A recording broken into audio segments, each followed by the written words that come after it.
constitutional changes needed to increase the number of terms as well as minimize the possibility of the buildup of a strong opposition.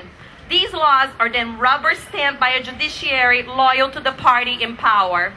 The democratic way to keep the Messiah and his Marxist agenda in power is now accomplished. However, if their agenda creates a socio-economic environment bad enough even to their own believers, opposition will try to democratically reverse the situation by defeating the Messiah and or his designated successors.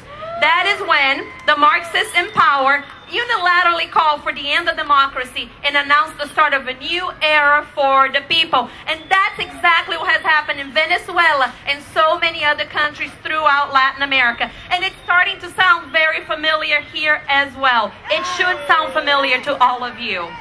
So, even though many Americans would not know this, since political events in Latin America barely make it into the news here, even though it's in our own backyard, folks, we are on the same political path that 21st century Marxists in Latin America have used to democratically elect presidents such as Chavez in Venezuela, Lula in Brazil, Morales in Bolivia, Correa in Ecuador, Kirchner in Argentina, Ortega in Nicaragua, and many, many, many others. The list is so long.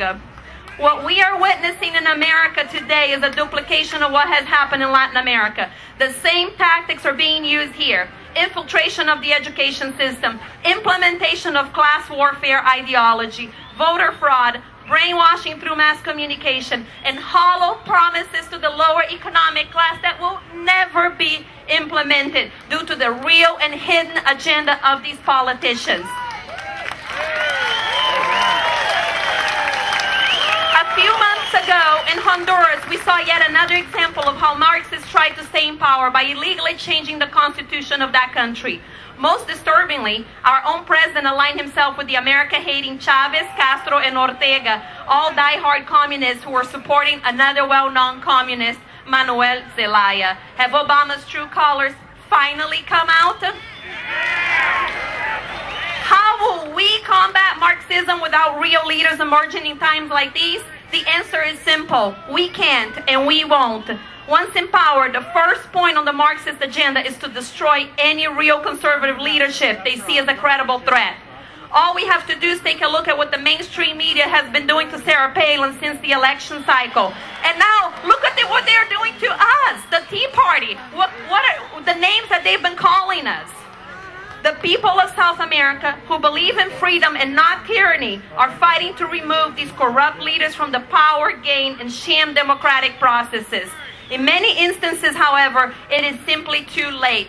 Marxists have taken over the legislative and judiciary branches of those countries through a combination of corruption and ideological maneuvering. Citizens of those countries, just like you and I, are paying the price for believing in silver-tongued politicians who make promises they know they can never deliver on. They believed in hope and change in Latin America. And let me tell you, there has been change in Latin America, just not the change that the people were waiting for. Although this Marxist ideology has already infiltrated us so deeply, we must remind ourselves as Americans that we should not accept defeat. This is why we're here today, and this is why we have to continue to grow the grassroots movement. We have to unite and act. We must not just talk the talk, we have to walk the walk. We need to engage and educate people about the Constitution of our country and the proper role of government. We need to discuss the issues at hand and act upon them. This is not a call to arms. This is a call to education. This is a call to action. My fellow conservatives, I'm happy to say that the grassroots movement is reacting to the minority that's stealing our country from us. And we are taking back control of the future of our children. Let's reverse the mistake of November 2008 by bringing all conservatives and independents together while reforming the GOP to enforce grassroots conservative morals and principles of freedom from tyranny and government access by electing those who will honor their oath to the Constitution. Folks, we need to continue to wake up the sleeping giant and show our fellow citizens that elections have consequences. We have witnessed the beginning of the end of this administration in Congress in New Jersey, Virginia, and Massachusetts, a state where only 12% of the population is registered as Republicans. But we must not lose focus. This is just the beginning. The grassroots movement is real, and together we have what it takes to free ourselves from tyranny of big government during the next 7 months. How do we do that? We start by reforming the GOP so that it can once again be a home to conservatism. We must hold the Republican Party accountable to our conservative values by paying close attention to who they run as candidates. Americans are angry and frightened, and we are fed up with both parties.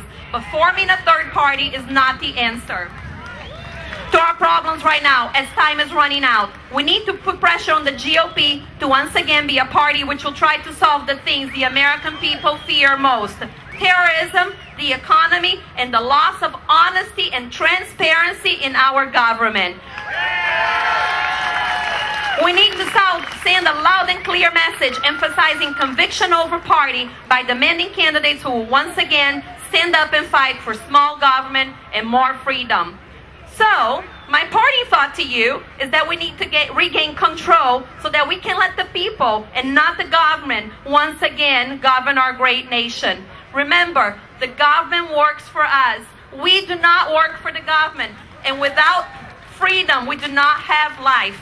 I have left my homeland once, and I refuse to let America go down without putting up a fight. God bless you, and God bless America. Thank you.